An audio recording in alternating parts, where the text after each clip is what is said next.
Gracias, Santi. Bueno, pues estamos pasando todos un tiempo de incertidumbre, como decía antes, un tiempo difícil, y seguir a Jesús no es tarea fácil, no es fácil. ¿Para alguien es fácil seguir a Cristo, seguir a Jesús?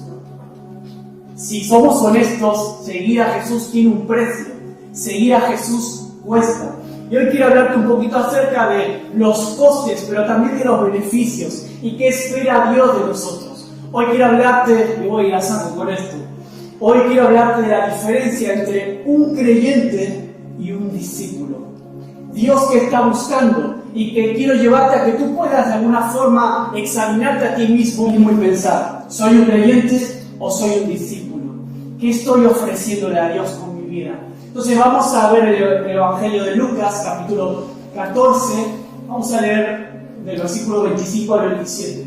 Ahí tenemos un PowerPoint, hay algunas ideas van a estar ahí plasmadas en un versículo.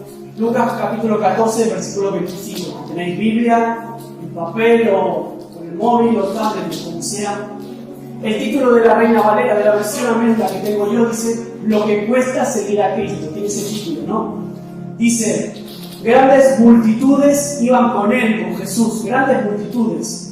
Y volviéndose, de repente Jesús no seguía las grandes multitudes, de repente Jesús se vuelve hacia ellos y les dice, dura la palabra de Jesús: si alguno viene a mí y no aborrece a su padre, madre, mujer e hijos, y hermanos y hermanas, y aún también su propia vida, no puede ser mi discípulo. Y el que no lleva su cruz y viene en pos de mí, no puede ser mi discípulo.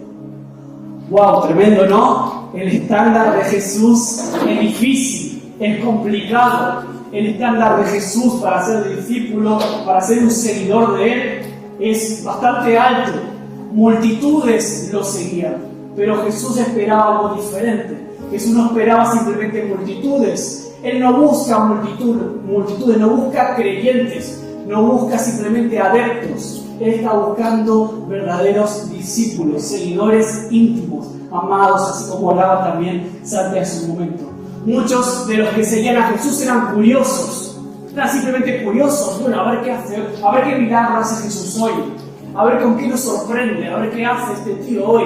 Así esa era la mentalidad de muchos de los que estaban en las multitudes.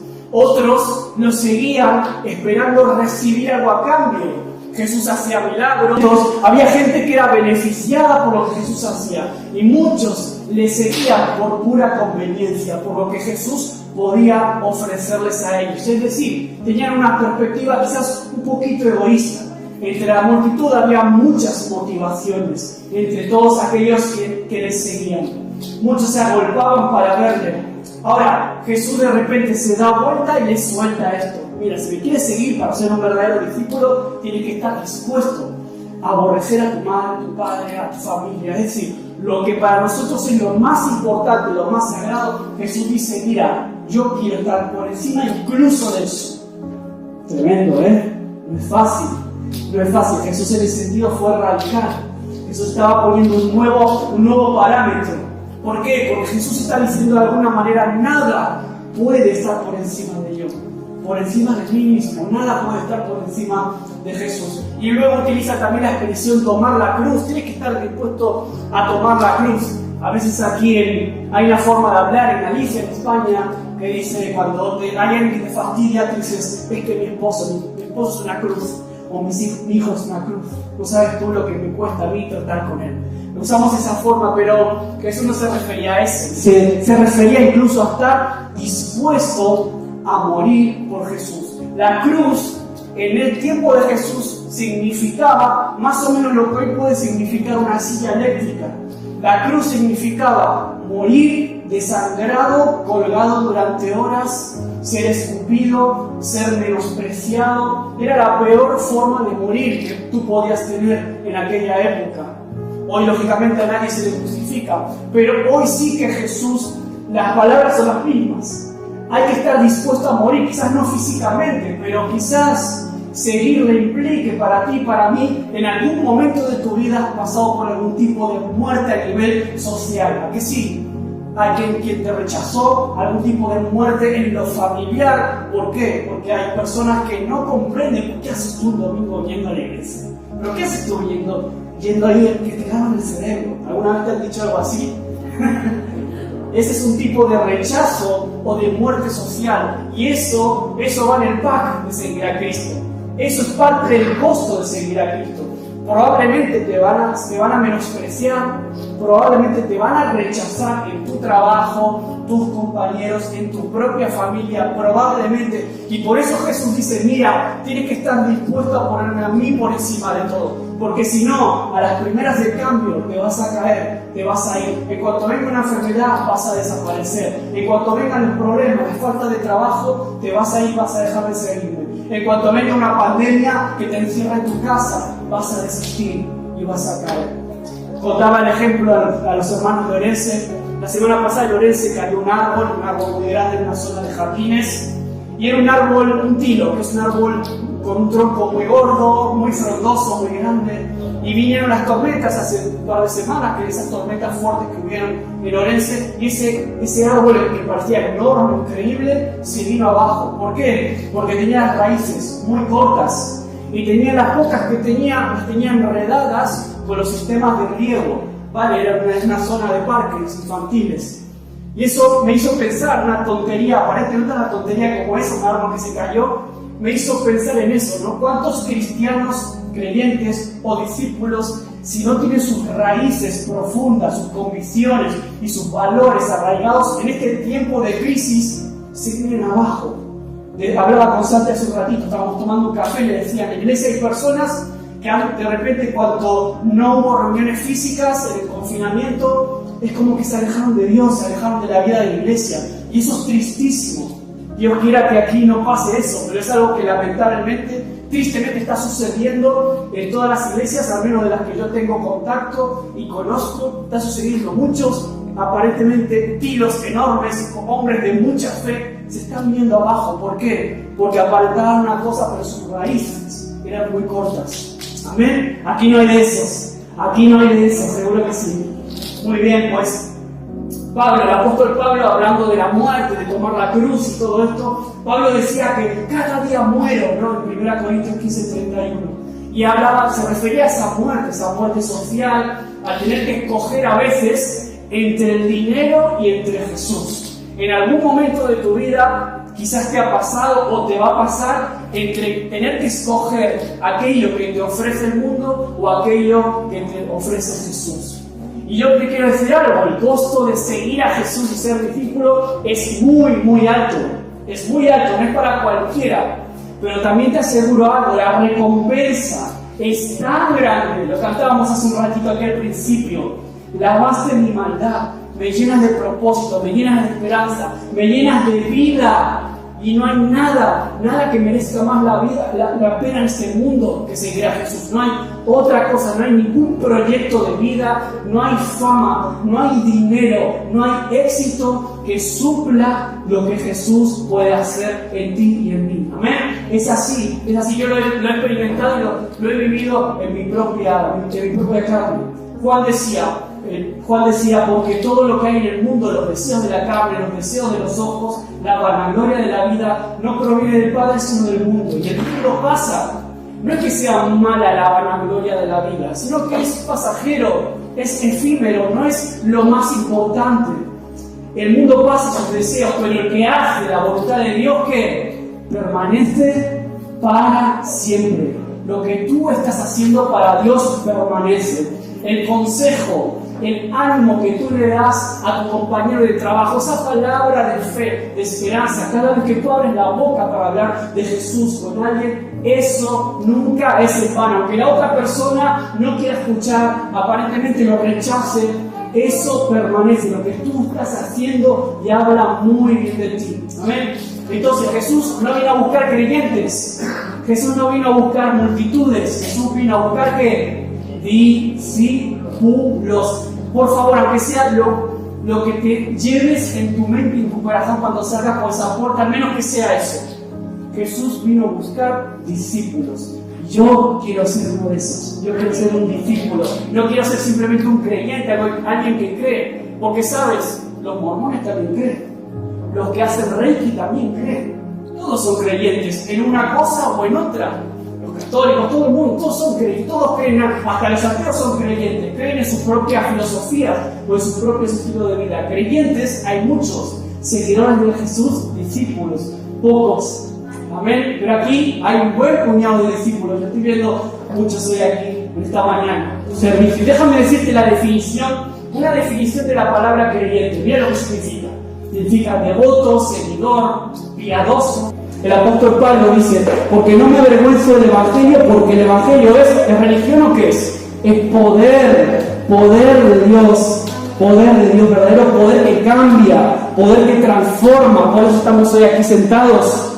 No venimos simplemente a escuchar lo que nos suelta un pastor, lo que nos suelta un predicador, no venimos simplemente a calentar el banco, sino que venimos a recibir de Dios. ¿Por qué? Porque nuestra vida ha sido un día transformada por un evangelio que no es religión, no soy un adepto a una de las tantas religiones de la oferta que tenemos por ahí fuera, sino que soy un transformado por la sangre de Jesús. Y eso es muy diferente. Y quiero ir muy rápido, quiero dejarte 10 diferencias entre un creyente y un discípulo. 10 diferencias entre un creyente y un discípulo. El creyente suele esperar panes y peces, pero el discípulo es un pescador. ¿Vale? El creyente suele estar esperando que hagan todo por él.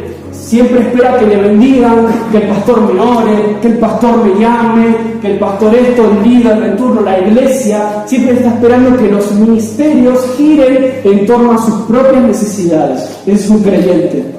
Pero un discípulo es un pescador. El discípulo va al ataque. El discípulo no se queda simplemente esperando. Es verdad que también es bendecido, pero sino que se dedica a bendecir a otros, a llevar palabra para otros. Segundo, el creyente lucha por crecer, pero el discípulo lucha por reproducirse.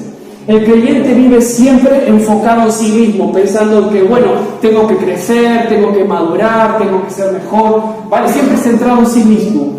Pero el discípulo busca multiplicarse y reproducirse en otros, busca discipular a otros, formar a otros. Me encanta cuando conocí a Santi. Yo lo conocí a Santi, ¿por qué? Porque andaba siempre con Juan, el discípulo de Juan. Siempre lo conocía, así es como tiene que ser. Así tenemos que estar con otros, ir preparando, formando. Y eso no se trata de sentarse a dar una lección o compartir un versículo, se trata de compartir vida, compartir muchos cafés, compartir muchos viajes. Eso es discipular también. Entonces, eso es a lo que estamos llamados también nosotros.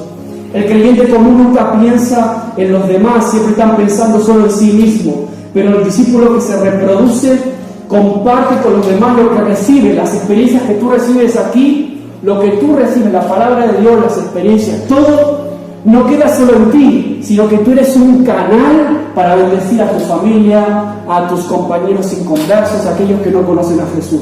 ¿Te das cuenta de la diferencia? ¿Me hago entender o me estoy liando un poco? No sé, igual me lío un poco, ¿no? Tercero, el creyente se gana, el discípulo se hace.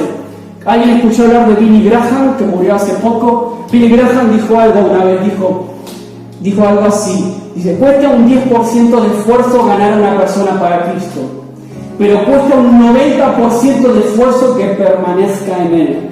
Es decir, ganar a una persona para Cristo puede ser relativamente fácil. Permanecer en Él ya no lo es tanto.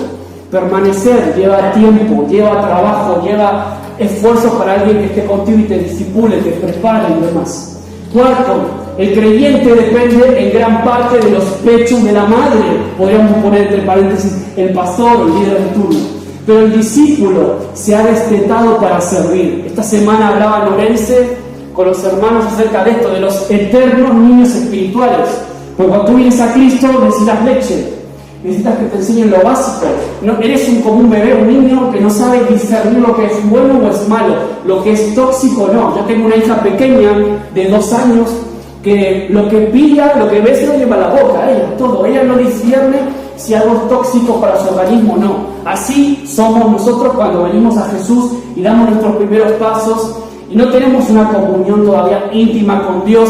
Necesitamos que nos digan lo básico, necesitamos que nos digan que está bien, que está mal. Luego nosotros vamos madurando nuestra dependencia del Espíritu Santo va haciendo que ya no necesitemos que nos digan esto está bien, esto está mal, esto me conviene, esto no, esto es tóxico para mí, esto no, sino que el Espíritu Santo es como esa voz de alarma que te dice, mira Maxi, eso no te conviene, eso no es bueno para ti, cuidado con eso, todo es lícito pero no todo me conviene, ¿no? Entonces es como esa vocecita de alarma que te va, y eso lo hace la experiencia de tu comunión, porque si tú no tienes comunión con Dios, si tú no escuchas la voz del Espíritu guiándote, vas a ser como un bebé espiritual que sigue tomando de la teta, sigue tomando de la leche, y que todavía no pasó a comer el alimento sólido, no es capaz de discernir todavía, le tiene que estar diciendo, mira macho, pero eso no, ¿cómo vas a hacer eso? ¿Cómo vas a estar viendo esa basura en Netflix? ¿Cómo vas a estar escuchando esa porquería en Spotify? Pero eso no te das cuenta que te intoxica. Hay gente que no es consciente de lo que consume. Lo que consume no hablo solo de comida, hablo de lo que consumimos por los ojos, por los oídos, lo que vamos consumiendo en el día a día, a través también de nuestros smartphones.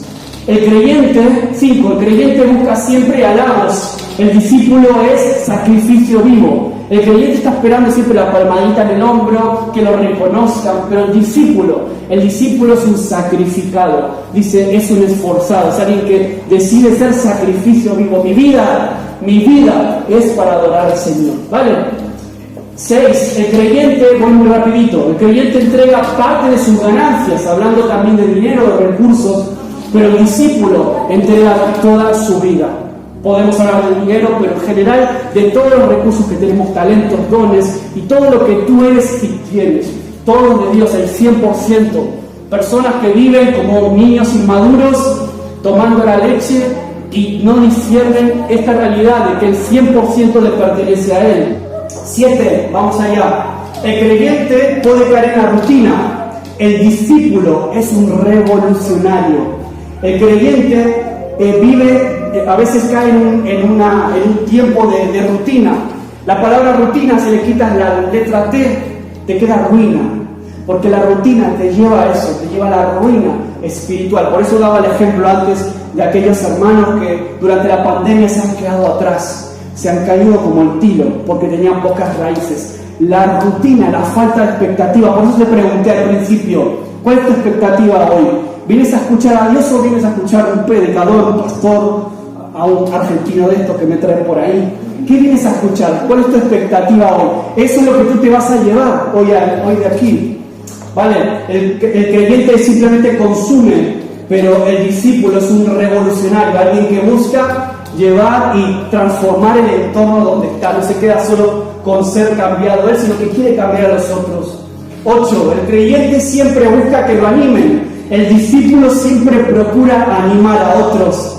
El discípulo por sí mismo anima, el discípulo alienta, llena, hace que su vida sea como lo que decía antes, un canal, una fuente de gozo y de paz en el Señor, y que nunca depende de las circunstancias. Por eso lo cantamos hace un ratito, alaba a Dios a pesar de las circunstancias, alaba a Dios a pesar de las pruebas, a pesar de la falta de trabajo, que todo eso es circunstancial. Y oramos por eso, oramos por provisión de Dios, oramos por sanidad, pero todo eso es circunstancial, que nada de eso te robe el gozo por alabar. Ninguna pandemia, ningún virus, ninguna limitación, nada de eso te quite el gozo y la paz de poder alabar a Dios. Amén. El punto 9, el creyente espera que le asignen tareas para servir a Dios, mientras que el discípulo asume responsabilidades. Quiere decir que el creyente siempre está esperando que le digan lo que tiene que hacer, básicamente, ¿no? Cuando estás en el chollo, en el trabajo, y tú estás ahí en plan pasivo, esperando que te digan lo que tienes que hacer, la tarea. Así sucede también con los creyentes. Están en la iglesia y están esperando que el pastor, el líder, le diga lo que tiene que hacer. El discípulo ve una necesidad y actúa. Siempre, lógicamente, con consentimiento y permiso del pastor, lógico. Pero hablo de una actitud del corazón, una actitud más lanzada, de veo una necesidad y la intento suplir. Veo un hermano por el que necesita oración, pues voy y oro por él. Me refiero a eso, ¿me entiendo? Me hago entender, ¿no?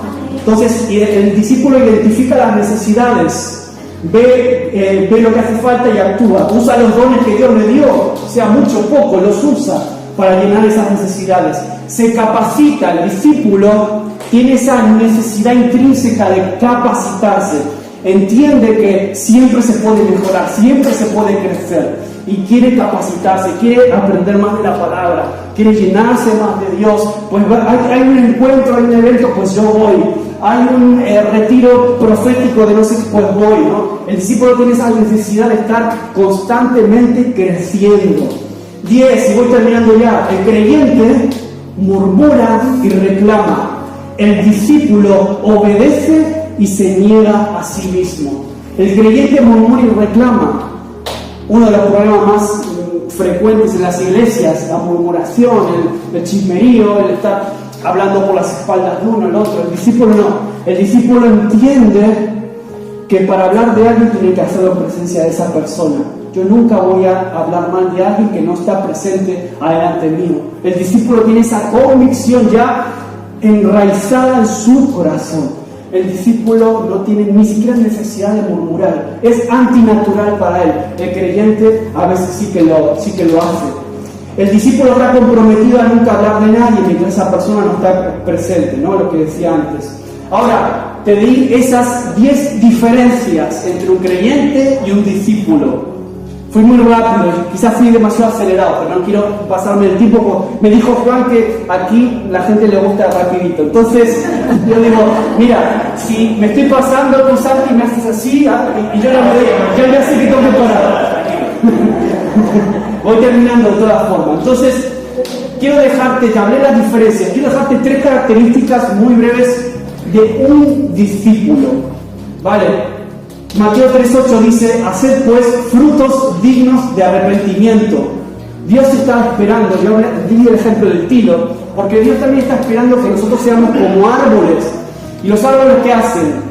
Dan follaje, dan fruto, dan sombra también. Entonces, un árbol, un buen árbol, un árbol vigoroso, un árbol con raíces, un árbol sano, da frutos, es lo natural. Dios quiere que seamos como un árbol que da buen fruto, pero también está esperando frutos de arrepentimiento, frutos de almas para Dios y frutos del Espíritu Santo. Dios viene siendo como un agricultor que está esperando una buena cosecha. Dios está esperando una muy buena cosecha. Jesús, por así decirlo, es como el tronco de ese árbol, y los discípulos, nosotros somos como esas ramas, las ramas que al final dan ese fruto. Dios está esperando esos resultados. No podría predicar acerca de la parábola de los talentos, que ya compartí una vez en Lorenzo acerca de esto. Es muy interesante, puedes estudiarla en casa, habla mucho acerca del tema de los frutos. Y Dios sigue dándonos la misma orden a nosotros, su iglesia, la misma orden que le dio originalmente a Adán y a Eva. ¿Qué le dijo? ¿Cuál fue la orden principal a Adán y Eva?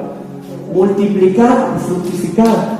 Multiplicaos, muchos hijos. De alguna forma, a nosotros, la iglesia, Dios está esperando que actuemos de la misma forma, que podamos multiplicarnos y reproducirnos en otros, ¿vale? Podamos ser discípulos también y llegar así a todas las naciones, es decir, participar en la historia de Dios. Amén. Que tú y yo, y esa es mi oración cuando venía en el coche pensando en esto, yo decía, Señor, que esta iglesia, que estos hermanos puedan entender que son necesaria parte de la historia de Dios para la salvación de Campados de Pontevedra. Y allí donde estés, donde tú estés, trabajo, en la carnicería, en el instituto, en la escuela, tú puedas ser un embajador de Jesús realmente. Amén. Que tú puedas sentir esa necesidad de que no es simplemente algo que me predicaron o que me dijeron, no, es una necesidad que nace del corazón. Me tengo que reproducir, tengo que discipular a otros, tengo que orar por otros, tengo que tener más contactos, sentarme a tomar cafés con otras personas, hablarle de Jesús a aquellos que no le conocen. Es una necesidad, es un llamado, nuestro desafío. Yo no vengo a calentar un banco, yo no simplemente no asisto de una forma pasiva y cómoda, sino que hoy soy llamado, y ese era el título del mensaje, a cruzar la línea. ¿Cruzar la línea de qué? De ser un creyente a un discípulo. Y que Dios pueda poner en tu corazón eso hoy, en esta mañana de domingo. Que tú puedas, de alguna forma, yo esto lo compartí una vez en Orense, y bueno, no había pandemia, no había la distancia que hoy tenemos que tener. Entonces yo puse una línea en el suelo y animé a los hermanos, ¿estás preparado? ¿Estás dispuesto a cruzar la línea? Hazlo de una forma física. Llamé a los hermanos al frente, muchos, la mayoría de ellos decidieron cruzar esa línea. Hoy no lo podemos hacer porque tenemos que guardar las distancias. Pero sí, de alguna forma, quizás hay líneas, y ya termino, cierro con esto, hay líneas que tú tienes que cruzar hoy. Quizás hay líneas que tú tienes que decidir romper y saltar en tu vida. Yo hablé mucho del precio a pagar, pero ¿qué línea debo cruzar? La línea de ser un cristiano promedio, un cristiano mediocre, un creyente, a ser un verdadero discípulo. La línea quizás de la razón. A lo mejor eres de los que siempre están razonándolo todo y siempre tienen que pensar 20 veces las cosas y razonar todo. Y es verdad, el Evangelio es razonable, pero a veces Dios se salta del razonamiento humano. A veces Dios hace cosas que no son entendibles para nosotros. Y a veces hay que ser arriesgados y hacer algo aparentemente fuera de toda razón para que Dios obre. Quizás esa es la línea que hoy tienes que saltar y romper, la línea del razonamiento, de lo que es lo razonable. Quizás tienes que saltar, como decía antes, la línea de la comodidad, salir de la comodidad para bendecir a otros. Quizás te acostumbraste o te adaptaste a esta nueva normalidad, entre comillas. Nos hemos vuelto un poco pasivos, pues a lo mejor hay que salir de esa comodidad y contactar a otros.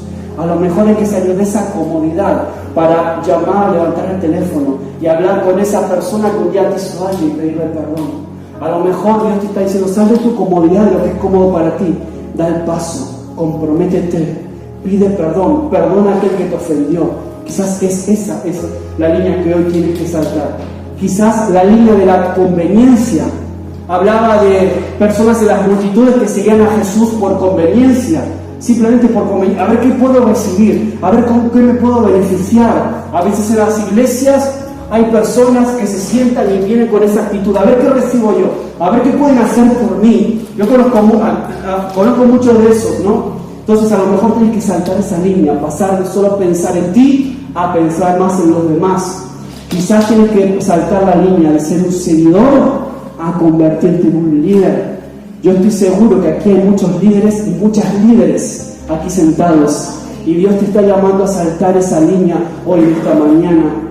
Creyentes que no se conforman con ir a la iglesia, simplemente sentarse y escuchar. Los discípulos son aquellos que toman la iniciativa, son los que revolucionan el lugar donde están con el Evangelio, que es el poder de Dios, no es religión, es poder verdadero, poder que transforma, poder que cambia a las personas de arriba abajo, de adentro hacia afuera. Ese es mi Dios. No sé si es tuyo, pero ese es mi Dios, es el Dios que transformó mi vida, que le dio sentido. Amén. ¿Estás dispuesto a cruzar la línea? ¿Cuál es la línea que tú tienes que cruzar? Te animo a que te levantes, te pongas en pie. No te voy a pedir que pases adelante, pero sí que puedas cerrar tus ojos un momento y pensar en eso. Pensar en esas líneas que quizás Dios te está llamando a romper y a saltar hoy en este día. Yo creo que te vayas de aquí con una decisión, con decisiones tomadas, decisiones en tu corazón. Quizás al salir de aquí puedes hacer una llamada que cambie la vida de otra persona. Quizás cuando salgas de aquí puedes tomar el café con alguna persona con la que hace mucho que no hablas, que te ofendió, pero hoy puedes dar el paso de ser un creyente a un verdadero discípulo, un discípulo que reconoce que es sacrificio vivo. Por eso necesitamos más que nunca profundizar las raíces, profundizar nuestras convicciones, que nada nos mueva, que no haya tormenta, que no haya pandemia, que venga a robarnos la paz, que venga a robarnos la confianza, que nos venga a robar la fe. Mi oración es que tu fe sea restaurada. Si estás en un tiempo de crisis de fe, yo no sé, no conozco, por eso digo todo esto. Si estás en un tiempo de crisis de fe, quizás hoy es el momento de decir: Espíritu Santo, sopla mi vida.